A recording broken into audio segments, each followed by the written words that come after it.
steampunk assassins, biomechanical monsters, and captive giants being electrocuted until they shit themselves. Yeah, we watched Phil Tippett's Mad God. Hey, I'm Brennan Storr from Weird Together, and I want to talk to you about Mad God. Mad God is the second full-length film from visual effects legend Phil Tippett, whose name you might not know, but whose work you've definitely seen in movies like Jurassic Park, RoboCop, Starship Troopers, and, well, if you haven't heard of those, I don't know the fuck you're doing watching this. I said Mad God is Tippett's second film, his first being Starship Troopers 2, Hero of the Federation, and the less said about that, the better. The second sequel, Marauder, that's actually pretty good. Think Rio Bravo in space, but with alien bugs and Casper Van Dien, who looks great. You gotta give it to the guy. If you haven't seen Mad God, spoiler warning, because I'm gonna do a quick run through the plot before giving my thoughts on the movie, as well as some of its deeper themes. Mad God opens as the assassin, a mysterious masked figure, is descending into the decayed ruins of a fallen world. And when I say descending, I mean this dude goes all the way down. Like, think Michael Richards after the whole nightclub thing. And I'll wait while you Google that. So the world in which the assassin finds himself is a horror show. To say it has collapsed into savagery is like saying the Challenger space mission went poorly. Horrendous freaks of nature roam everywhere, committing acts of grotesque violence. Some of it in the name of pure survival, and some of it just because, which will sound familiar to anyone who's been watching the news lately. The assassin's mission, or so they think, is to plant a bomb amongst the foundations of this world so it can be put out of its misery and started again. They succeed in their mission, or think they have, when they place that explosive device and set the timer, but one of the monsters I mentioned before, a real nightmare bastard that's going to stick with you long after the movie is over, it catches him by surprise and drags him away. The timer is set, but the bomb never explodes, and that gives us our first indication that what Tippett is going for here isn't exactly obvious. Next, we're subjected to a scene that I found particularly disturbing, and frankly, it still haunts me. And that is the assassin, in shadow, being stripped of all their protective gear and operated on by psychotics. You know how whenever someone in a gangster movie gets shot, they go to a crooked veterinarian to have their wounds patched up? Compared to what is displayed on screen in this movie, that veterinarian is like the Hilton Hotels of hospital experiences. Hilton Hotels, if you're looking to sponsor us, I'm all ears. If you're looking to sue us, my name is Joseph Comeau.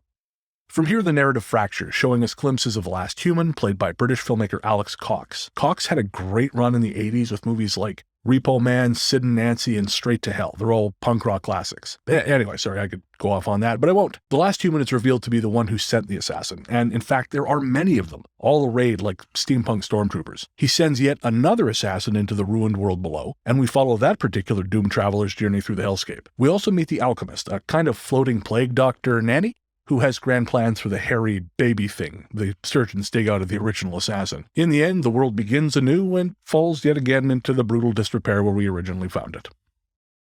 Yeah. The first thing I'm going to say about Mad God is that if you demand a completely obvious A to B narrative, this is the wrong movie for you. However, even if you are that person, I encourage you to try it, because you're just not going to see something like this anywhere else. Like, I used to work at a bottle depot with a guy who loved the original heavy metal movie, and I fucking hated that thing. But it was so strange and so unlike anything else you could find in a video store. It just had this undeniable taboo quality, like you were watching something you shouldn't. And that's a hard thing to accomplish. Like, I think the only other time I've experienced that was watching the VHS anthology, the first one, back in the day. But anyways, I digress. Mad God feels similarly transgressive. When I said there was cruelty in this thing, I meant it. Creatures who are not obviously human, but nonetheless carry themselves with undeniable humanity, are brutalized in various disturbing ways, and even things which don't look human generate pity and empathy. There's a monkey in this picture that you're going to mourn almost as much as our dear departed Harambe.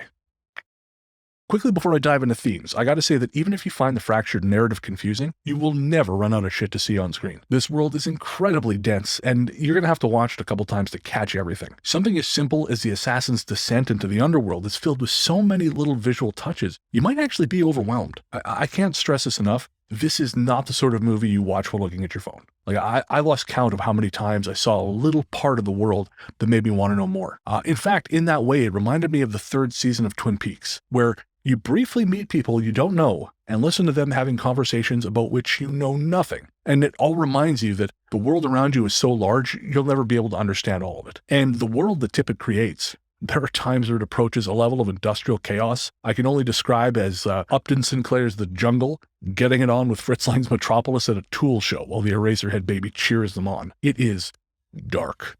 Now, for themes, this is tougher, so bear with me. When we talked about the film on the Weird Together livestream, Joseph suggested it was, among other things, a birth and rebirth metaphor. The assassin is ostensibly sent to destroy the old order, but in fact what's retrieved from him by the surgeons is essentially the sperm which, by the end of the film, brings about the refreshing of the world before we fuck it all up again. And that world, it's inhabited by what are essentially automatons, pressed together from the excrement of tortured giants and sent to work in an industrial wasteland where they are expendable labor with no apparent community ties to one another. Again, this is all ringing a very troubling bell.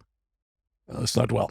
If that interpretation is correct, of course, that means the assassin is perpetually being sent by the last human to fail, to be torn apart and used to seed the future. And, I feel like if you're inclined to religious belief, it's hard not to see the parallels when you say it out loud. In defense of that hypothesis, during the second assassin's journey through the combat zone, which, apropos of nothing, kind of reminded me of a similar scene in John Woo's Bullet in the Head, you can see another dynamite box, presumably left behind by a third, unseen, failed assassin. And it makes you wonder how many of these poor motherfuckers the last human has sent, all of them enduring indescribable torture for us to end up in exactly the same place over and over, and oh yeah, okay, no, I get it. Yeah. All right. So does this mean that the last human is also our mad god? He does seem to be wearing what looks like a yarmulke, a vestment similar to that of a priest, and in his gross castle office, he's burning 2 towering sticks of sage like a great gumbo of religious ideology. Even the maps which he sends along with the assassins are created by 3 women, sewing away under his table like the fates of the ancient Greeks. Clotho, Lachesis, and Atropos. We're coming up on the end here, so I won't go into the particulars of this trio beyond saying that in mythology, Clotho spins the thread of life, Lachesis measures the thread, and Atropos cuts, deciding when and where our thread is to end. That's die, by the way, just in case there's any confusion. And that's the end of this particular thread. I hope you've enjoyed my breakdown of Mad God. Don't forget to do the like and subscribe thing, and make sure to check out our Weird Together live streams here on YouTube, because we're weird and you're weird. Why not be weird together? I'm Brennan Storr. Thank you for watching.